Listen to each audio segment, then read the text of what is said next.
弟兄姊妹平安，今天是2022年的5月10号。今天的经文是诗篇100篇，以西结书第45章第1节到第9节，使徒行传第9章32到35节。今天要跟大家分享的主题是在位者的责任。在位者的责任，我们看到每次在选举的时候，大家都是在争这个所谓的执政权，但是在争取这个权的相对面，其实就是一个政治的责任，或者我们说是一个施政的责任，不是吗？耶稣基督说：“你们称我是老师，也称呼我主啊，你们这样的称呼真是对的，因为我就是。我做你们的主，做你们的老师，都帮你们洗脚，你们也当这样互相洗脚。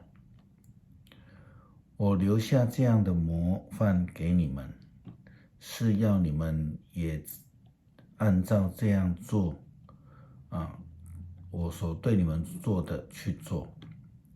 我实实在在的告诉你们，仆人不比主人更大，奉差遣的不会比差遣他的更大。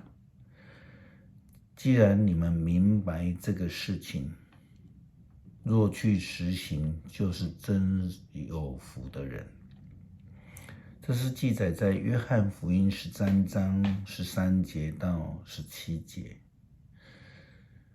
耶稣又说：“你们中间做大的，应该要做你们当中的仆人；把自己高举的，将会受到降低；降卑自己的，会受到高升。”这是马太福音23章11到12节。这里在说的就是在位的人将要降卑。那样子的比喻当中的大儿子，就一个家庭组织的角度来看，他是一个当权者，因为他将来领受了继承权，也因为他的父亲这样子说：“儿啊，你不时都与我一起，我所有的都是你的。总是你这个弟弟，他是失而复得，死而复生。我们应当欢欢喜喜的来庆祝。”这里讲到应当，其实就是在强调大儿子的责任，我们说在位者的责任，这是再明白也不过了。这是记载在路加福音第15章31到32节。我们也同时看到那一些在质疑耶稣与罪人一起吃饭的这些法利赛人、经学士，我们来看他们，其实他们的心里面只在乎权力，不在乎责任，因为他们就是浪子故事当中的那个大儿子的心态。以西结先知预言以色列人即将要归回，并且交代以色列人在分配土地上的时候应该要如何做。在先知的教导里面，除了每一个支族都有土地以外，还要求他们必须要留给上帝土地，作为圣区，作为圣殿之用。将来要建造圣殿，并且要为利未人圣殿的服侍者预留一半的土地，作为他们的住宅区。另外也要划出一块土地给君王，这是上帝所赐给君王的福分。但是这个同时，上帝也交代给君王一个呼召与责任。这个呼召与责任就是他必须不能专横，他不能欺压人民，他必须要为人民来伸张正义，也要为他们来主持公道，并且不可以逼迫他们这些人民离开他们的土地，因为他们的土地也是上帝的应许与赐福。圣经这样说道，至高的上主这样说，以色列的君王啊，够了，不要再专横欺压人民，要伸张正义，主持公道。你们不可以再强迫我的子民离开他们的土地，我至高的上主这样宣布了。因为上帝本身就是一个公义的主，上帝就是如此的赐恩给以色列人，给落难中的以色列人蒙福的应许。如同在使徒行传的记载里面，女圣徒多加一样，她是一个比人家早蒙福的基督徒。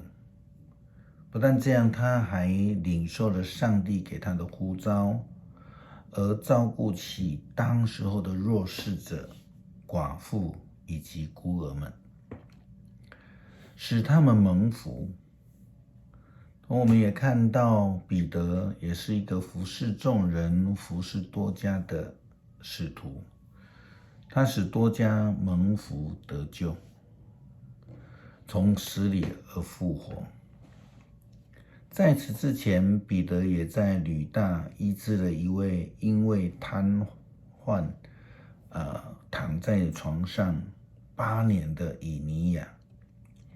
他对以尼亚说，以尼亚，耶稣基督治好你了，起来收拾铺盖吧。此时此刻，基督徒以及使徒们正当极大的压迫的这个力量之下，彼得仍然持守着基督给他的呼召，负起责任来帮助人，使人得益处。在使徒行传第9章第1到第2节，我们看到当时候教会跟基督徒遭受到扫罗以及犹太教官方他们强大的逼迫力量。可是这个时候的彼得却是非常勇敢的负起了责任，施行了神迹来医治人，并且他也感动许多的人来信主，因为他的神迹。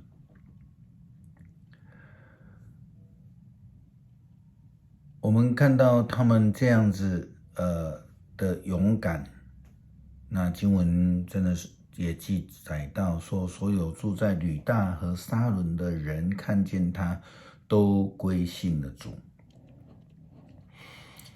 彼得与使徒勇敢的传福音，见证基督，行神迹，医治人。他们的目的其实就很简单，就是为了使人成为蒙福之人。虽然在面对这么大的逼迫，彼得与使徒们仍然受呼召，勇敢的见证。在我们面对武汉肺炎这么严重的疫情、这么大的压力的时候，基督徒更应当勇敢地负担起传福音、做见证的责任。我们要积极地参加礼拜、聚会，更多的彼此关怀，互相扶持，多多的带祷。那一些不查经、不祷告、不参加聚会，这样的人又如何能够见证主呢？愿我们彼此勉励。诗篇100篇，上主对我说：你坐在我的右边，等我使你的仇敌屈服在你的脚下。上主从锡安伸展你的王权，他说：你要管辖你的仇敌。你跟仇敌作战的时候，你的人民会自愿从军。你的年轻人会像清晨的甘露，要到圣山来救你。上主发誓绝不改变心意，你要依照麦基洗德一系列，永远做祭司。主在你的右边，他发怒的时候痛击列王，他要审判万国，使战场上的土堆满尸首，他要打败地上各国的君王。我的王要喝路旁的溪水，能力充沛，制服仇敌。求主帮助我们看到自己成为基督徒的责任。虽然我们不一定是在高位者，但是我们却已经早已领受你的恩福以及呼召。求主帮助我们不要忘记我们的呼召与责任，让我们能够勤读经，常祷告，多关心，愿代祷，见证我们是属主的。感谢祷告是奉主耶稣基督的圣名求，阿们。